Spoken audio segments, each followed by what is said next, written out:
similar story, but it was set in a different time with different characters, not necessarily me, but every character was a friend that I knew or an experience I had.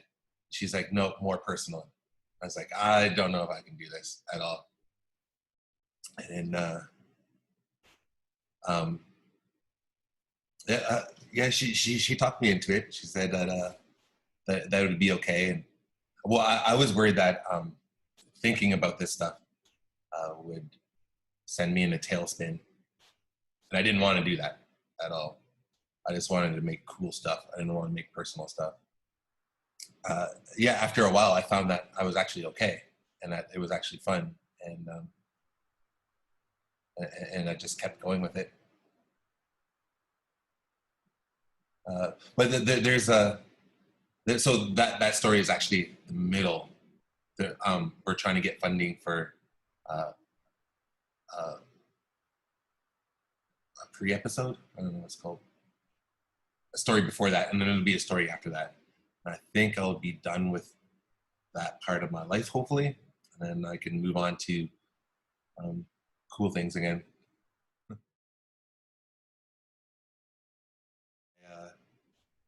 You know, I was just really lucky. I was just at the right place at the right time. I was living in Vancouver at the time, and I started volunteering at this warehouse that bought movie props when they were done. And then so we would go and collect them, store them in this warehouse, and then rent them out. But movie productions would come in and start renting our stuff, and then they'd see what I was working on and ask me to come join their crews. And then in Vancouver, a lot of the same people work on the same movies. So they started to get to know me and include me in on their team. And then from there, I started making music videos, and I got really frustrated really quickly for budget constraints and getting people as excited as you are about the project or put in as much effort as you are is really tough. Getting actors that you're not really paying too well. So sometimes I got some good actors, but a lot of times I could have done it. But so I got really frustrated with that, and I decided that maybe animation was the way to go because it was all solely reliant on my abilities and my efforts. And then so I moved into animation.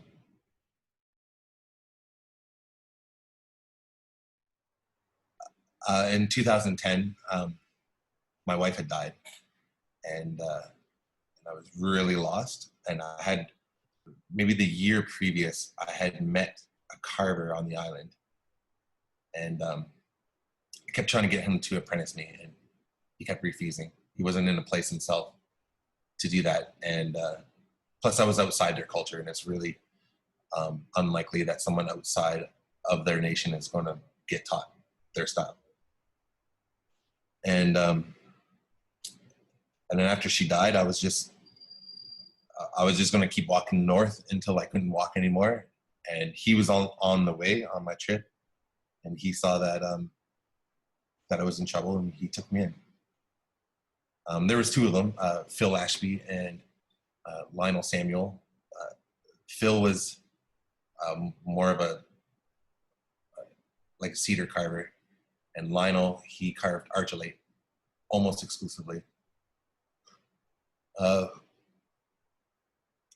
yeah, they took me in for almost 2 years, and for the first little bit, I didn't even carve anything. I was just cleaning the shop and sharpening knives and hauling in wood, like big pieces of wood that sometimes they'd ask for red cedar, and I'd grab wrong.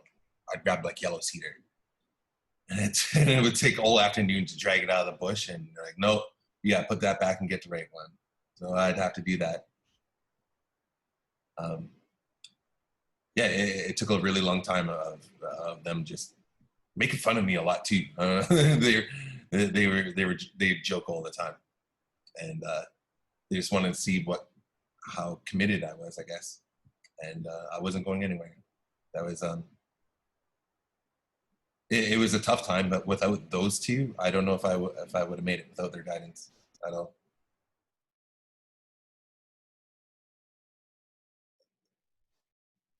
Well, I had gone to Quick Draw a long time ago, just for a day, and at that time, I wasn't really that disciplined in my art because animation takes a lot of discipline and it takes a lot of time. So I spent the day there, and I was like, oh, I don't know if this is for me. Um, it's too solitary. It's like a monk trapped in your tower, just writing your manuscripts. Just so lonely. But then a few years later, I went back after I determined I wanted to get back into animation, and they had a scholarship program that they suggested I apply for, and I applied for it and got it, and been animating almost ever since then, really. So I've been tattooing my friends pretty much since I was 14, but nothing ever serious. It was just a needle wrapped in thread, and we do stupid symbols on each other. But around 2010, I was doing some work for this t-shirt company, and this drawing comes in that they wanted me to clean up.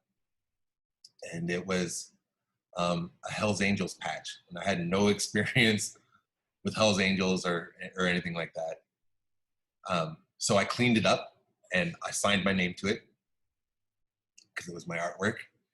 And then I get a call a few weeks later that that this Hell's Angels member wanted to talk to me. And I was like, okay, I'm kind of intrigued, but I'm also terrified. And everybody begged me not to go. I was like, I just want to see what he's saying. So I go down there, and we hit it off right away. He offered me a job. I really had no idea what I was getting into, but so I didn't have a traditional apprenticeship. He, for some reason, he treated me differently than he treated any other apprentice. Especially in old school apprenticeship, it's almost like hazing in a way. But I didn't have to go through that, and he knew that I had these other interests and that I couldn't do it full time, and he allowed that, and we ended up becoming really, really good friends. Despite, like, even if he was not a member, we would have still been friends. And I was always frustrated with it. It was more of a job. There was very rarely did somebody come to me with something that I wanted to do, or it came to me because of they like my style. They'd come to me with whatever they saw on Pinterest.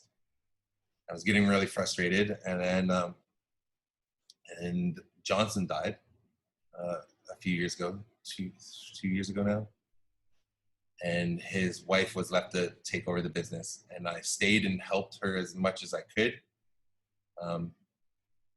And then she was forced to close, and maybe I've taken a couple of tattoos here and there since then, but it was really just to hang out with him. That's why I tattooed.